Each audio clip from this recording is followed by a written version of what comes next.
Yep, we are talking about the world's first OVA. そしたらよく調べたら業界初だったし、どうやら世界初らしいというね。Without this, we wouldn't have Mobile Suit Gundam 0083, Macross Plus, Gunbuster, and many others. It's likely we wouldn't have direct-to-video animated movies in general without this. Dallos was released in 4 parts from December 16, 1983 to August 5, 1984. It was made at Studio Pierrot with the plan to turn it into a TV series. When it was discovered that the story they were telling wasn't going to fit TV, it was suggested that they release it on video. その時もちろんこういったそのビデオとかまだ OVA なんてなかった頃ですからね。バンダイさんに一つのおもちゃの、商品化を一つのベースとした形でなんか一本作ってみようと。そのガンダムを超えようっていうぐらいの気持ちでやっぱり考えたと思いますよ。そこでいろいろとバンダイさんの方でテレビにやっぱり向かないと簡単に言えばあんまりおもちゃは売れるような筋の作品ではないなっていうようなことでもあったんでしょうね。テレビを1年やるにはリスクが大きいようなちょっとハイブローな企画になっちゃったんで、じゃあビデオでやってみようかっていう声が内外って当時のね僕らのそのスタッフであるとかというようなことで、それが83年の12月だったっていう。ということですね。それがダロスになって。The Urusei Yatsura TV series was also being made at Studio Pierrot, and that was how Mamoru Oshii got selected as director. Well, okay, he wasn't the only one to direct this. Although Oshii is given full credit, his mentor, Hisayuki Toriumi, actually co-directed it, with Toriumi coming up with the concept and writing the scripts. Oshii also co-wrote some of the episodes. Toriumi came up with the original concept by simply walking past a construction site, seeing an abandoned piece of digging equipment, and seeing how beautiful the moon looked that night. The film Ashes and Diamonds by Anjay Waida was also on his mind when he came up with the idea. Dallos also seems to have taken inspiration from Robert Heinlein's 1966 novel, The Moon is a Harsh Mistress. Toriumi brought along Oshii and Kazunori Ito, who was also working at Studio Pierrot at the time, to help expand the story. Character designs and animation direction were done by Toshiyasu Okada, with Yoshitaka Amano doing some work, and mechanical designs were done by Masahiro Sato. Dallos starts off with text explaining that at the end of the 21st century, due to overpopulation, resource exhaustion, pollution, and others, colonies were established on the moon, and the resources from the moon were sent back to Earth to help resuscitate the planet. As to what resources on the moon would be useful is beyond me, but of course the citizens of the lunar colony suffered during their work, working in dangerous conditions and forced to wear stylish 80s headbands for ID. And they can't come off until they die. In the moon colony of Monopolis, we see a rebel leader named Dog McCoy. Or is it Doug McCoy? I'm not sure. Some of the translations have apparently called him Doug. Others called him Dog. Well, for the time being, I'm going to call him Doug. Anyway, Doug works to arrange a kidnapping of a high-up Earth official coming to the colony. They are on the run from the police, and it seems that they gave them the slip, only to run into Shar Aznable here. No, I'm not joking. Not really. Police Chief Alex Liger here is voiced by Shuichi Ikeda, who voices Shar Aznable.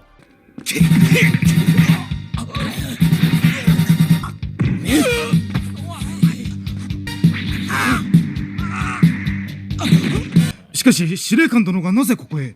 明日は地球から私の大切な客がやってくる。出迎えるにあたりモノポリスの掃除を徹底するように厳重に公安部長に命じておいたが、掃除人のお前たちがこうも頼りにならなくては自分の手を汚すしかあるまい。 Doug is not caught, and Alex wants him found at the end of the day before the Earth official's arrival. We are then introduced to Shun Nonomura and his family and his girlfriend?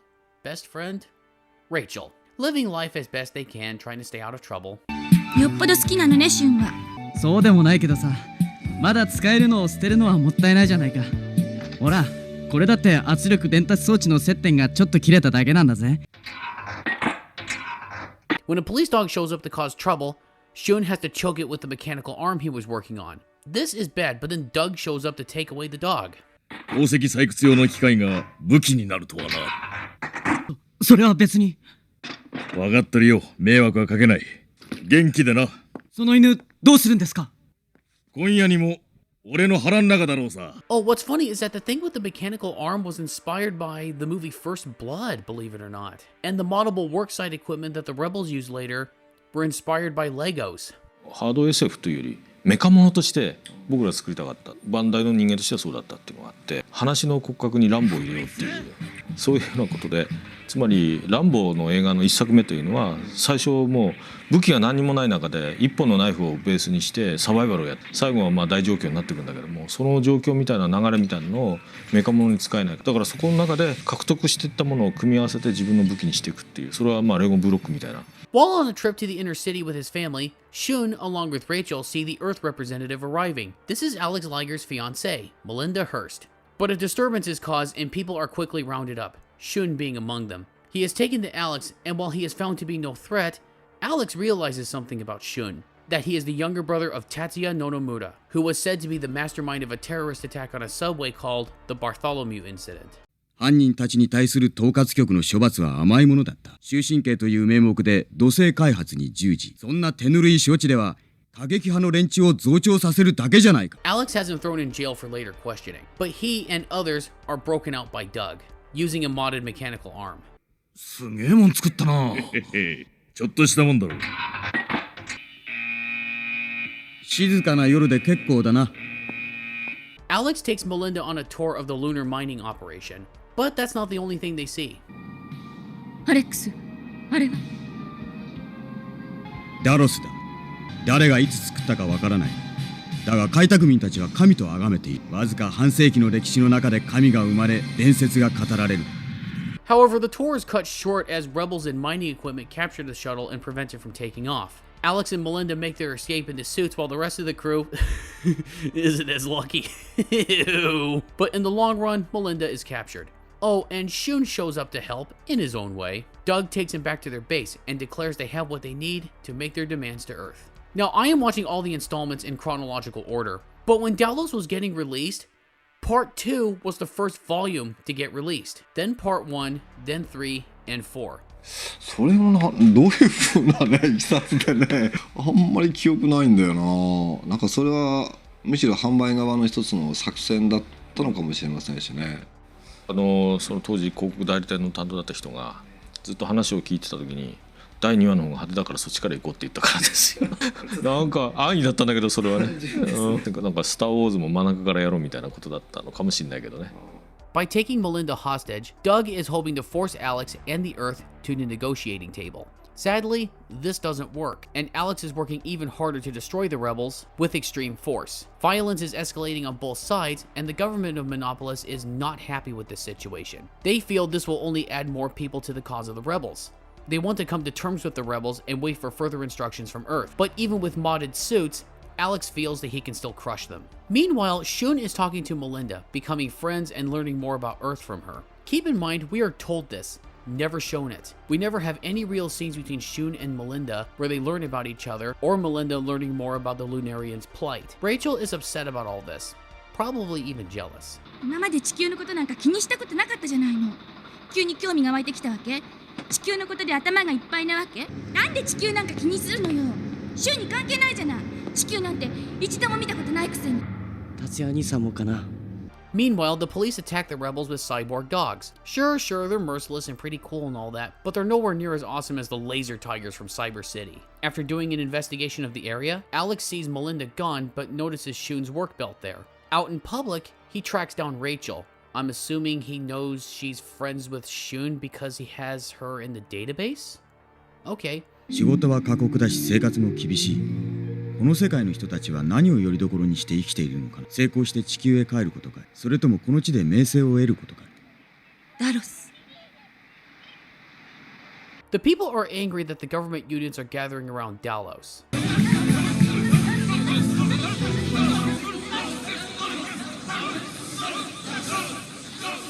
And indeed, Alex's intent is to destroy Dallos to teach the people a lesson. The grandfather then takes Rachel to Shun via underground tunnels, which leads to Dallos, and in doing so, tells her that he was among the first generation of colonists to discover Dallos. This was 60 years ago, and they were in such awe of it that they bowed. He described it as their hope and shelter during the early days of development. おそらくわしらが入植する以前に月面で活動していた科学者のグループが建設したのだろうが、ダロスは地球の、そしてわしらの存在そのものの象徴になった。その真の意味を伝える者はもういない。This is where I run into a problem. The first generation of colonists found Dallos, yes, but I'm not really sure what it means to them apart from what the grandpa and the first generation of colonists council said it was. It's a little vague. They said it was their hope, representing their nostalgia for home, a symbol of Earth, etc. I suppose I can kind of get behind that, as they were the first ones to arrive and build out all this. But what is Dallos for the second and third generation of colonists? All they have known is life on the moon, and to them the Earth means nothing, and thus have no real loyalty to it. Seriously, what is Dallos to the second and third generation? Why do they turn out en masse to protest the government surrounding it? What do they believe Dallos can do for them? Generational differences in beliefs as to what Dallos is never expounded upon in any real depth. In fact, the biggest thing I noticed in this OVA was how little I was interested in the rebels. So many of the characters are such a non-presence on the side of the rebels that I sometimes forget they were even part of the story. The biggest culprit of this is Shun. He doesn't do much in this thing. He does some fighting here and there, and he's friendly with Melinda. And Melinda is learning more about the rebels and becoming sympathetic to their cause, apparently. All the scenes with Alex and government officials disagreeing over how to settle this problem were far more compelling than the rebels. Hell, the story about the first generation of colonists finding Dallos and their aching nostalgia for Earth captured my attention. Where's that story? I would rather watch that. This OVA was the product of two directors, with Toriumi handling the drama while Oshii handled the action. Yeah, this doesn't feel like a Mamoru Oshii project. Not really. He was on the project because he was there at Studio Pierrot, and he wanted to work with his mentor, and he doesn't regret that, but he admits they ran into issues here and there. For instance, he got pretty candid about the overall presentation of the story. よくも悪くもっていうか、だから現場での意思の統一がないんだよね、やっぱね。師匠がやりたいことと僕がやりたいことがさ、周りバラバラで、しかもお互いにさ、干渉しないっていう、それをいいことにさ、それぞれが本当にやりたい方でやったっていうさ、なんか妙にね、そういう世界観とかディテールの部分とドラマがね、もう一つ噛み合わないっていうかさ、という感じにはなってしまったね。二人三脚でやってらっしゃるんだけど、どうしてもなんか足並みが揃ってないのはね、未だに見て取れるようなとこありますね。でもやっぱ魂みたいなところってやっぱ間違いなく鳥海さんだし。As Grandpa takes Rachel to Shun, a battle takes place between the rebels and security forces inside Dallos.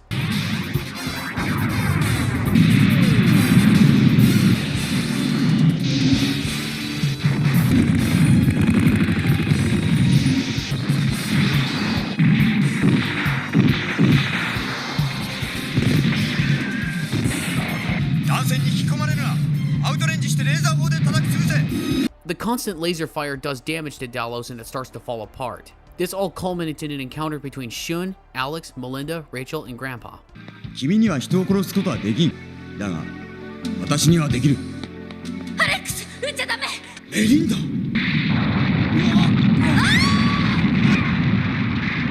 Don't worry, they're all fine. They're all back at home. Well, the grandpa got hurt. As to how they all got out of that, I have no idea. But the colonists are pissed at the destruction of Dallos, and now over 30% are on strike. Monopolis gets told from Earth to suppress the riots and get the drilling operation back on track. To make this happen, they send a battalion of Federation soldiers to the moon under Alex's command, much to the annoyance of some of the higher-ups. Yeah, Alex's method of command has not made him very popular, and there are plenty of people that want to see him fail. あの男どこまで跳ね上がるつもりなのか。ここでうかつな行動に出れば古田の木の思うツボだ。行動に出る前にその結果に対する保証を取り付けることを考えねばな。連邦中央にも男の足を引っ張りたいと思っている人間は少なくない。見ていたまえ。Doug wants the council of the first generation of colonists to call all Lunarians together to strike for 5 days in order to take over the governance bureau and to gain control of Monopolis and force the Earth to negotiate. But he fails to get their help. The first generation of colonists still feel they have a debt to pay to Earth for funding the lunar colonies, and they are pissed that Doug and his comrades' actions led to the destruction of Dallos. Shun and Melinda try to get Grandpa to a city hospital. That's when an attack occurs at Shun's home, which Alex did not authorize. And this finally gets the first generation council to approve of moon-wide strikes. As Alex is demanding answers, he learns that Dallos has restored itself, and sees that the rebels are gathering there for one final battle. As he gathers his forces together, this will provide an opportunity for some in the government to dispose of Alex. This bearded guy here, I don't know his name, blackmails this security official, who was the real mastermind behind the Bartholomew incident. He tells the security official to open fire on Alex during a crossfire with the rebels, to make it look like he died in combat. 万一責任を追及された場合の私の処分は。連邦の実力者の一人に保証を取り付けてある。誰だと思う？ローラン・ハースト。次期連邦主席の椅子を狙っているメリンダ城の父親だよ。Federation forces arrive to fight the rebels, and the rebels, well, they get their asses handed to them.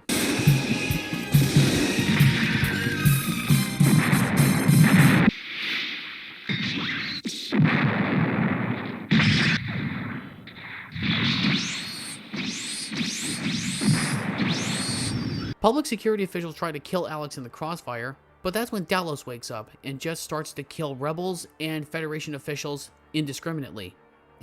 Who made this scene? Yoshiyuki Tomino? そんなバカだ。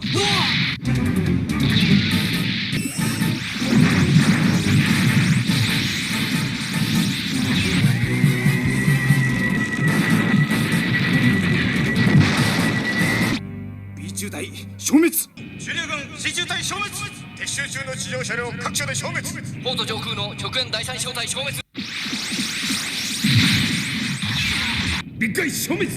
Yeah, it seems Dallos can adapt, and it developed its own defense system when it restored itself, and used that to push everyone away. 真のパーフェクトメカニズムだとすりゃ、増殖のプロセスの中に進化というファクターがあってもおかしくはない。そうプログラムされていたんなら、あれを作った連中はよほど重要な目的を持っていたということになるかもな。 This just feels like it comes out of nowhere. There was never a point in this where they talked about the strange ways in which Dallos worked. We're not filled in on how mysterious it actually is. The first generation discovered it 60 years ago, and during that time being in it and studying it themselves, they must have noticed how it can change in various ways, possibly hinting at something dangerous. Having it develop lasers, possibly in response to it being destroyed with lasers in the first place, to destroy everything around it, just feels arbitrary to me. Rather than this being a surprising, shocking development, I started laughing, and it just brings everything to a sudden halt. Another thing I have to bring up is the music. It is sadly not composed by Kenji Kawai, but rather by Ichiro Nita and Hiroyuki Namba.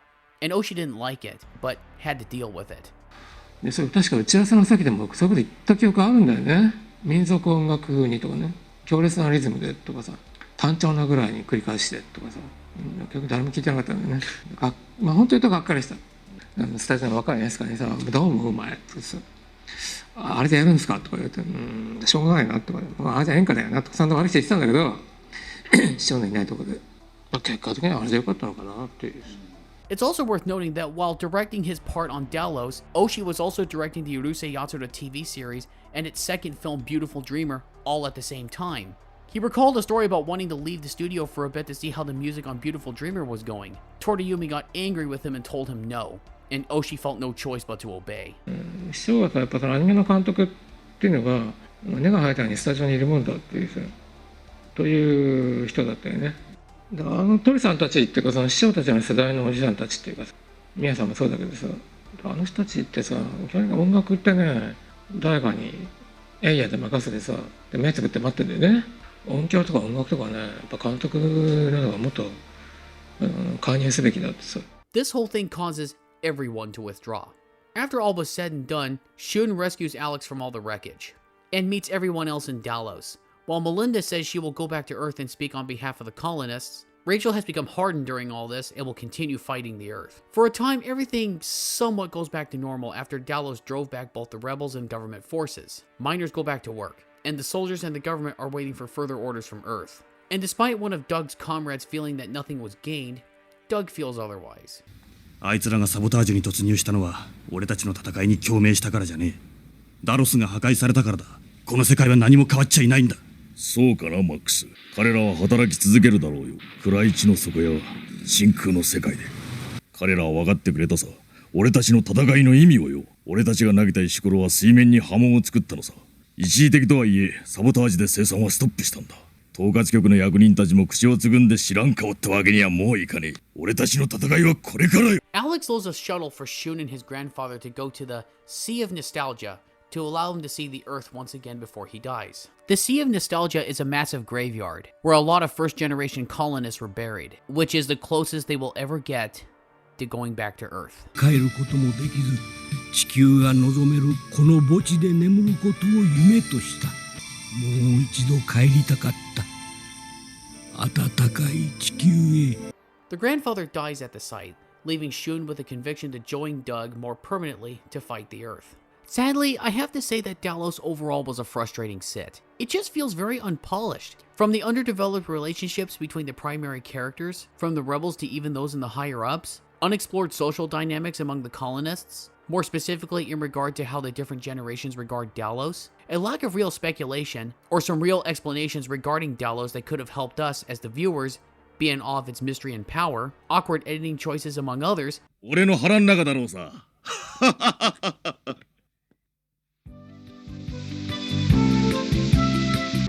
達也兄さんもかな。じゃ、また明日。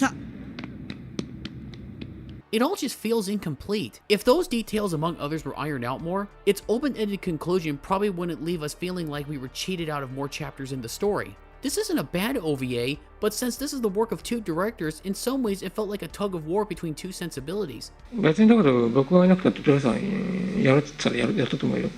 逆に僕が一人でやったらどうなんすかって言ったら、まあそれなりにはなんとかきっとやっただろうなって言ったら、ああいう作品には絶対ならなかったろうなって。もしかしたら主人公たちなんてどっかに1話の途中ぐらいで早々にリタイアしちゃって、あと全然出てこないとかさ、あとゲリラの目玉ってゲリラしか出てこないとかさ、そうありえたかもね。